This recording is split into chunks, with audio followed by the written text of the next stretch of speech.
so fucking busy. Yeah. I've been like, I can do that. I can do that. I can do that. Which, I mean, I can do a lot of it. But I sat down and I was like, because it's like I need to get the 2 Halloween videos finished before next week. Yeah. Tomorrow's free. Yeah. Well, except for I'm going to have to come do Housewives with Rachel. Which it's at least the finale tomorrow. And it's the Riverdale finale tonight. So before the 4-part reunion. What?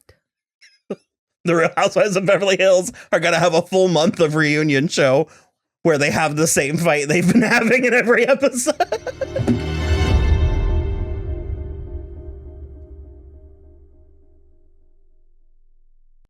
Hello, everybody. I'm Will. And I'm Kristen. And this is So I'm Watching American Crime Story Impeachment, Episode 5, Do You Hear What I Hear? I feel like things kicked into gear this episode. That's not to say that the first 4 episodes were... No, I think we got a lot of good character work. A lot of groundwork. Yeah, and stuff. And a lot of like really, really just shifty behavior from Linda Tripp. She is such a piece of work. Still so high on her own supply. The end of this episode was like watching a serial killer about to murder. I'm doing that thing, I guess, where I expect more from people. And we've been saying for so long, we don't know why she did what she did. For power and to feel special and important. That's literally it's as simple as that. That's literally it. And I'm just like, I kept waiting for a reveal. Like we didn't, I don't know. Like we didn't know her daughter was battling cancer and this was like the only way to get paid. I was waiting for something and it's like, oh no, it's as simple as she is sad and lonely and wants to feel special. Yeah, this makes her feel important. And it's so weird because you can literally in this episode seeing her juggling because it's like she has 2 desires in the world, to have actual friendship and to be important. And you see the moment she chooses importance over friendship. Yeah, because Monica is, despite the fact that it's a kind of uneven friendship at times and all of this, Monica likes her. They are actual friends. Monica, is trying to be her friend. Yeah. And again, even if it is like inappropriate or unbalanced, but we opened up with a fun little anecdote, which so one of my favorite phrases has become truth is stranger than fiction. And what I always thought that meant is that like crazy shit happens, but is what it means. It's more like you couldn't write this if you tried. Well, is what it means is fiction has an obligation to sound plausible. Yeah. Truth doesn't. Yeah. Truth, it is what it is. It doesn't have to sound believable. And so there's been like kind of each episode, there's been one little tableau or vignette where something crazy happens where you go, huh? Yeah. And then they kind of proceed with the story. And this episode's was Monica apparently went on one date with Jake Tapper in the 90s. He was really cute. It was Chris Riggy was the actor playing him. Pretty decent. They both could have done way worse. And apparently she went on Tapper's show after. She was on this morning to promote her like new anti-bullying thing, and they like talked about it. I'm gonna look it up because I'm curious. But yeah, it was just this fun little weird opening, and I mean, I liked his little bit about Washington, D.C.'s world famous Tex-Mex. That was very funny. He seems like he would be a charming guy. Although actually much of what we know of as Chinese food, like American style Chinese food is from DC. It's from New York and DC is where much of like Mushu pork came out American of Chinese came food. Out of DC in the 70s. So it's not entirely implausible, but we were largely dealing with the subpoenas from the Paula Jones suit where essentially anyone that Clinton has ever looked at could be called. Subpoenaed. And the primary plot was Monica trying to get Linda to agree to not throw her under the bus, which is very excruciating because as we know, Linda has already done it and rented a few more buses to come drive over Monica. She's just like, there's about to be a bus parade on Monica Ave. It really, I mean, I know this is not a unique take, but watching this in real time does show how weird and sick and twisted and gross it is that this is what got him. That, I mean, the power dynamics, yes, inappropriate, absolutely. So many gross things happening. But once again, a consensual affair with an adult woman is the thing that they're... Who was, by all accounts, the aggressor in the relationship. Again, we are... That apparently Clintons have done all of these terrible, horrible, unspeakable things. Yeah. We keep speaking of the unspeakable things. We don't quite know what they are, but they're unspeakable. Yeah. And yet, a blowjob is what... Again, not novel. I've heard that my whole life, but watching it real time, it's like, really, this is... Like, the scene with the FBI agents... There's so many people were getting off in this episode. Was it Rachel or my husband that was like, Will. he was like, Linda Tripp just orgasmed right there. They tell Linda because she was gonna do herself. She was gonna do a clean recording of Monica in Virginia, and they were like, no, the FBI will come in and do it for you. You're gonna be like a secret agent or something. And Linda literally goes. She's braced to grip the table. Like, I'm surprised Rhett Butler didn't come in and scoop her up and carry her up the stairs. It was fucking insane. But the actual lunch happens, and it's also so stupid. Like, it's just, I mean, I know that they're trying to get Monica on tape. But it is literally almost as if Linda Tripp was like, hey, Monica. Like, she has a microphone and a plant of flowers that she's like shoving. She's just like consciously like pushing. Can you tell me about your affair with the president? Can you speak into this? Yeah, speak into my purse. It's so insane. And then there's the point where her microphone like detaches and she goes in the bathroom to fix it. And Linda is awful. She's awful this whole time. But she yells at the one agent and she's like, you had one job. And I was like, I mean, in this regard, I was on Linda's side. Well, like, in that one instance. Like, but I did love that after the FBI left Linda's house before the lunch, Colin Hanks' character, Mike Emick, he was like, well, I'm so glad that we have tapes because a jury would fucking hate her. And I can 100% agree with that. I started watching a documentary from like 2018 about all of this on Hulu. And I only watched like the first part of it because even though it's history, I didn't want all the spoilers. But two things were true. Number one, every single voice acting moment, spot on. What Sarah Paulson is doing. Is it 100% from the tapes? Yeah, 100% what Linda's doing on the tapes. I don't think I ever heard the tapes. I didn't really either. Yeah. And Annalie Ashford in particular, she's the most with Paula Jones. But the other weird thing, she worked with a voice coach. Is this documentary? Maybe it's what they were using for American Crime Story Impeachment. But all the power players in Impeachment were in this documentary. Ann Coulter was in it. Yeah. Lucien was in it. Yeah. And so it was kind of cool getting to see. Was Hillary Clinton in it? Because she's still not on this fucking show. She was not.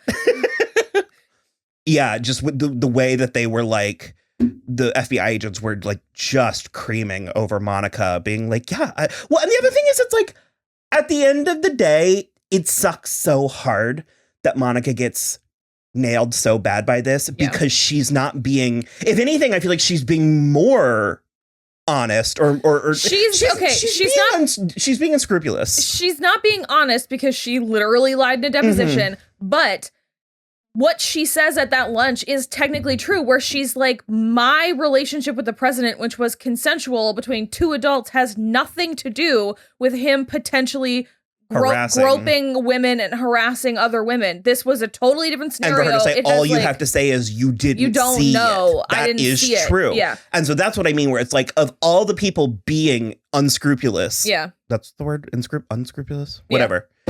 Monica has the most scruples, and she's going to get hit the hardest. Which it's so frustrating. No, it's horrible. I completely agree with that it's so horrible. And she is the one, and like, she literally is like pleading essentially for her life to Linda in this episode. And she's just like, this is my entire life. If something like this comes out, that's my entire life. She's reminding me of, this is such a weird side path, but Netflix has a reality show called The Circle. And in season 2, there was a brilliant player named Chloe. And so she's cluing in on everything, but she's not deducing. She's not close enough. She she's like, why are you pieces, but they're not. She literally says to Linda, she's like, why are you speaking in legalese? Like, why are you phrasing it that way? And it's like, because she's trying to nail you to the board. Like, and it's just, I also saw an interview with Paula Jones, and I played some of it for you, and she's like coming out really hard, really strong against the show. And I think that's a mistake on her part. I think the show is far more flattering to her than she realizes. Well, it is. It's painting her entirely as a victim, which I believe she mostly was. It's painting her as a bumpkin, and based on the one video I watched, I've never heard of Lone Oak, Arkansas before this, so. The one video I watched, I was like, you can't tell me that's not Annalee Ashford. Like, I mean, like that stuff in this episode, it's just like lawyers aren't allowed to like do this, ask you stuff like that anymore. Like, and it's just the irrelevance of past blowjobs Paula Jones may or may not have given in her life has no bearing on of course, but that's the thing. That's what they tried to warn her about. Is they were like, when you say literally, if you say the president has a small penis, you're opening yourself up to all of that, and that's why we all thought she should have settled. And because I honestly, we're 5 episodes in, and I'm like, why is she even doing this again? And it's like, at least according to the show, we're very aware this is a dramatization. It's like her husband that's pushed her into this. Yeah. Right? Like, she was going to kind of just let it go. She was going to take $700,000 because she but even before that. She wanted to move back to Lone Oak. Well, imagine what kind of house we could buy in Arkansas. And her stupid husband was like, I don't want to move back to Arkansas. No, and he was mad about what his friends were going to think about his wife. Spoiler, they're not married anymore. So we got Ken Starr. The religion stuff. Again, none of this is new. None of this is new. Yeah, but inside a government building, not great. But it's still just so gross that he opened up with a prayer. From Corinthians. And then they're using, like, his PIs are using, like, are you a Christian lady? Yeah. And it's like, to intimidate potential, like. What was her name? Juanita Broderick. Also, the guy that played Ken Starr, Dan Backdahl, he was in Made for Love. Okay. He was the one who she chopped off his fingers. But they're using like God and religion to intimidate and like bully people, and it's awful. And quote Wendy Williams, death. Yeah. Death to all of them. All of them. It's just so, will you just do me a favor? Could you pray on it? And it's just like, bleh. And we had a brilliant, it was actually pretty heavy-handed. It was so heavy-handed. This episode was not subtle at all. You're talking about the Christmas party. Not now. Oh, what are you talking about? We had a brilliant cameo from Kavanaugh. Oh, no, that was gross. That was just bad. In the show? I know, I mean, it was like funny, but it's also like, I don't want to think about him as a person that exists in the world. This was true. I know. He participated in this. And they were talking about whether they were going to keep pursuing the Clintons because they're guilty. We know that. We just haven't figured out what it is they're guilty of yet. And they were talking about, Colin Hanks was talking about like, it's time to like quit. And he's like, we're not quitters. He was like, look at Kavanaugh here. He doesn't take no for an answer. Because, you know. Bold move of unknown actor Alan Starzinski. Well, were their names BJ and Squee and Donkey Dong Doug and Donkey Dick Wasn't there Doug? Like a pud in there or something? What was the SNL with Matt Damon where they were like, did you drink in high school? Was it cool? Yeah. Yeah. It's PJ and Squee. PJ and Squee. And Donkey Dong Doug. Jesus Christ. I hate him. Yeah, he's literally terrible. Well, because that was the whole thing when Ken Starr and everybody were meeting together, and they were like, we literally don't have any evidence. There is not enough evidence to do 1 ounce of what we're doing, and it's been going on for 4 years. And Colin Hanks is the only one in the room that's like, we have to drop this, right? So who is Colin? What is Colin Hanks? His name is Mike Emick. I don't know who he is. Okay. Yeah. Like what his title or I'm sure he's like on the president's or like the like. Are they going to explain how we're able to use the tapes because they're illegal? Is it so the tapes actually can't they weren't admissible. So are they going to leak like? I don't know. Are they going to probably explain that? Probably explain it. I know that they weren't technically admissible in court, but I think that they were used as like, you're allowed to have evidence that you don't submit into like the record, but you like know it exists. And then you can, there's things that you can do with it. And I'm sure that they did as much as they could and probably things they weren't supposed to with the tapes. What were you going to say about the Christmas party? Oh, it was so over the top. Oh, I actually wrote that I wrote that it was lovely, but I wrote that it was such a perfect representation of like the 90s, Well, of like a 90s middle class, upper middle class Christmas party. Mid-Atlantic specifically too. It was like that was every Christmas I spent in Maryland. That house? Oh yeah. That is such a Maryland house. Every inch of it. The Christmas decorations were lovely and it was very nice and it seemed like a great party with what sounded like a truly excellent soundtrack. Cheese log. Oh. I'm telling you, Susan could shoot up the office and I would be on Susan's side. I want Susan to get she has got to get the final word. At some point, with somebody, she has to get the last word. We also heard again about Linda's long-held dream of opening a Christmas shop.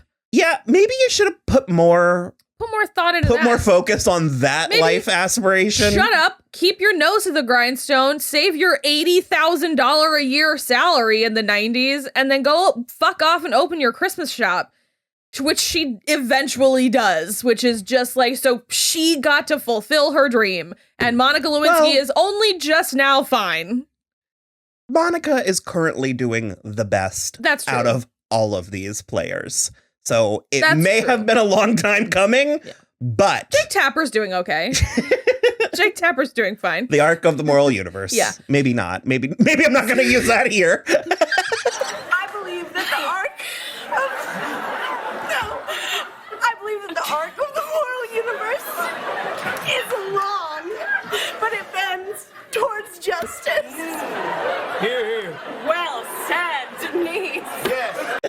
No, but the thing that was heavy-handed to me was like the music and the like Monica hyperventilating and like all the like chaos of the Christmas party and This is I feel like, I mean, People versus OJ was a good 4 years ago. Yeah. But I feel like developmentally for me, that was a long time ago. Yeah, oh yeah. And so I'll go say this is coming off heavier handed than I remember People versus OJ. Yeah, I mean, also though that was about the murder of two people. That's and true, this and there is an inherent inherent sort of like trashiness or campiness to this. That's a very good point. Whereas like you can't really, it's harder to really, I mean, they definitely sensationalized it, but it's harder. This is tawdry. Yeah, it's harder to be totally tawdry and sensationalized when it is about the murder of two real people. That's a very good point. So Monica did sign an affidavit saying that she had never had sex with Bill, which, as far as we know to this point, is true. So they never had like full penetrative sex. There's a recording. I listened to it on the documentary thing where her and Linda's like, I call that sex. And Monica's like, no. So they did not. Yeah, there was no. Which again, everyone else is playing that game. Monica might as well. Sure. And frankly, I appreciate her logic at the dinner with Linda, where she was like, this is a publicity stunt. I'm not getting involved. She was like, if this were maybe something else, I would come forward. Sure. Like if this were something real, but she was like, then that's the, to be fair, because not to dismiss Paula Jones. Well, I think the Paula Jones thing was real, but the way it was being portrayed in the media at the time is that it was a publicity stunt for Paula Jones. And she just wanted like her 15 minutes because why would a woman ever accuse a man of rape unless it were to get famous, you know? And it's that kind of thing. And so I believe that Monica, having watched the TV and having Bill in her ear being like, no, of course not, would believe that it was a publicity stunt. But leaving that aside, I do agree with her that she's just like, this isn't like high crimes and misdemeanors. Like this is like, it's sort of in the grand scheme of things. Like, and it only ends up becoming one because of the people fucking meddling behind the scenes illegally. Yeah. Or certainly unscrupulously. Yeah. That's my word of the day. They also are really making sure to like skirt the line with their portrayal of Bill. Like he's doing just enough, but also there's a point where I'm like, you're just checking in on her though. Oh yeah. Like, you're not actually curious. No. I mean, he could be, but it's... No, and in fact, last week I talked about that podcast I listened to. I didn't. I meant to listen to that. It's so good. And so, essentially, how it comes off in, like, the court transcripts and, like, recordings and everything is that he didn't care about her at all. Like, there was not an ounce of Like where like he stopped thinking about her when she walked out of the room, and she was like full blown obsessed and in love with him. And it's like, yeah, it's just icky all around. Well, on that note, yeah. Well, I am not that I lost faith in the show. I didn't, but there was a point last week where I was like, I don't know how many more weeks I can watch this. Well, and now I'm sort of like, okay, now we're. For me, it's very like there's so many good performances that I like am intrigued regardless. So I'm just saying, like, I feel like things are moving now. Where I'm like, okay, things are sweet. definitely moving now. So we'll be back next week to watch episode 6, which I think manhandled. Okay. Yeah. I think we're going to catch up to where we started. So this is, it's them holding her in that hotel room for 12 hours and questioning her. So it's going to be a bottle episode, isn't it? Yeah. I'm not looking forward to it. Oh, we also did get a shout out to some of the things that Bill Clinton did for ladies for, you know, putting Janet Reno and Madeleine Albright and so forth. Yeah. So on and so forth. No one's done more for him than women. For women than he has. That's what. Oh, yes, my Say bad. it again. Well, am I wrong?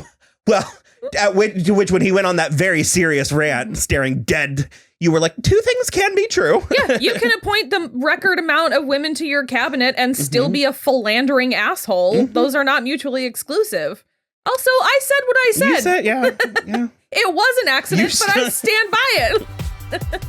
Cheryl Canning. Yeah, 100%. So, bye. Yeah, bye.